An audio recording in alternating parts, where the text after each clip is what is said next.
Hello friend नमस्कार जय जगन्नाथ आशा करछि आपण माने भलो थिबे हम माने भी भलो रहछु आ गोटे वीडियो को आपण मान को स्वागत करछि चलंतु आज रे सुंदर वीडियो टी आरंभ करबा आपण मान को शुभ संग माने आ एबे मु रोसई करूछि डाली बसई के हला देखंतु डाली बसई के तापर आज घरे के नांती झिया स्कूल जाई छि पुआ स्कूल जाई छि बापा घरे सोई छंती मा ना माँ गोटे बाहरिया पड़े जाइछंती बापा मो दी जन अच्छु तापर डाली करी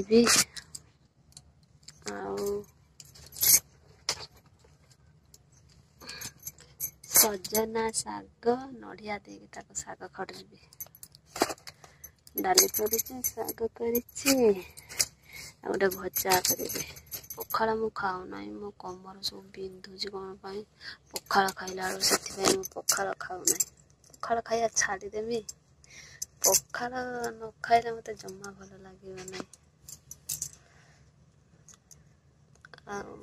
मुझे सब फुली जाए ठंडा को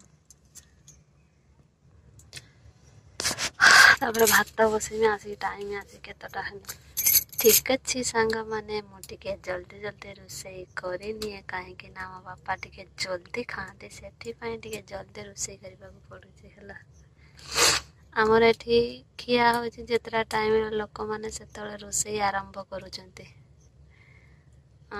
कौन कहबी आपण मानको ठीक अछि मु रोसईटा करिनी आखिरा कोन है एपट बिंधुचे फुले की रही मुटा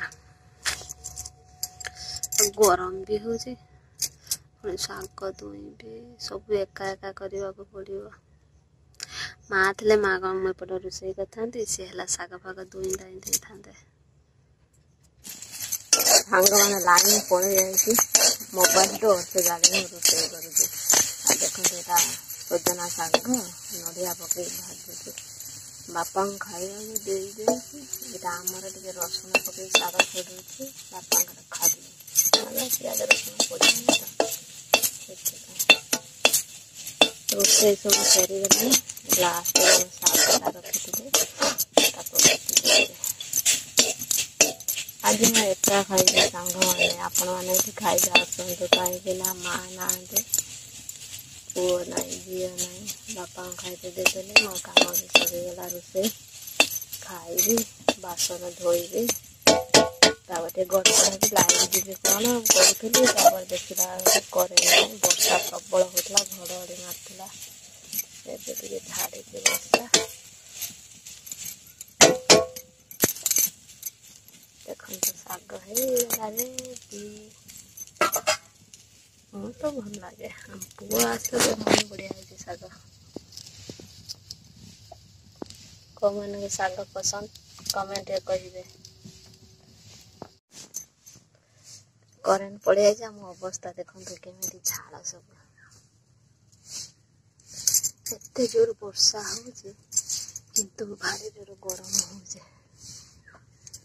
साग भजा रेडी हो गला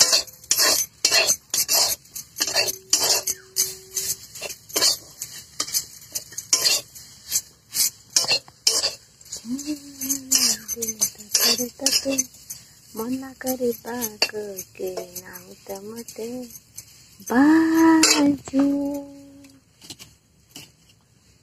साग भजा है गला रेडी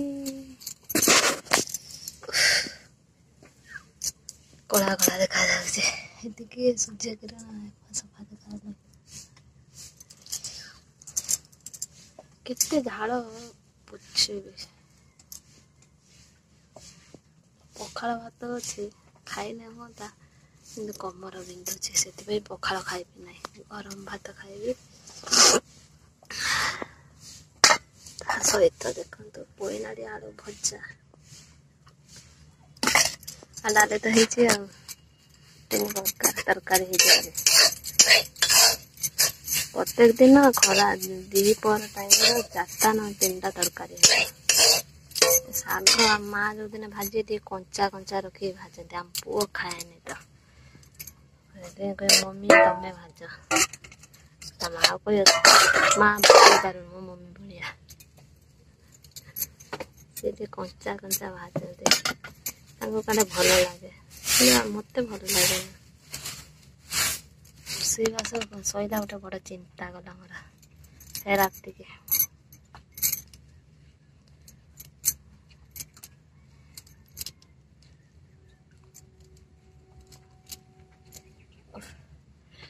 ହଉ ସାଙ୍ଗମାନେ, ଆଉ ମୁଁ ଟିକେ ଖାଇନିଏ ହେଲା। ରୋଷେଇ ତ ସରିଗଲା, ଏବେ ଟିକେ ଖାଇବା ପିଇବା ଟିକେ କରିନିଏ। ସକାଳୁ କ'ଣ ଟିକେ ଟିଫିନ୍ କରିଥିଲି ଯେ ଭୋକ ଲାଗିଲାଣି। ଆମ ଝିଅ ଆସିବ 1 ବାଜି ନାହିଁ, ଖାଇବି 1 ପାଖାପାଖି 1 ବାଜେ 10 ମିନିଟ୍ ଥିବ ଖାଇବି। କାହିଁକି ନା ଆମ ଝିଅ ଆସିଲେ ସିଏ ମୋ ସହିତ ଟିକେ ଖାଇବ, ମୋତେ ଟିକେ ଭଲ ଲାଗିବ। ସାଙ୍ଗମାନେ ସବୁ କାମ ଦାମ ସାରିକି ଏବେ ଟିକେ ବସିଛି। ଆଉ ବର୍ଷା ଟିକେ ଛାଡ଼ିଛି, ଜଣା ନାହିଁ। ବର୍ଷା ତ ତୁଆକୁ ତୁଆ ଆସୁଛି, ଢାଳୁଛି ଖାଲି। ଏମିତିରେ ଦେହଟା ଭଲ ଲାଗୁନି, ଖାଲି ନିଦ ନିଦ ଲାଗୁଛି। କ'ଣ କରିବା?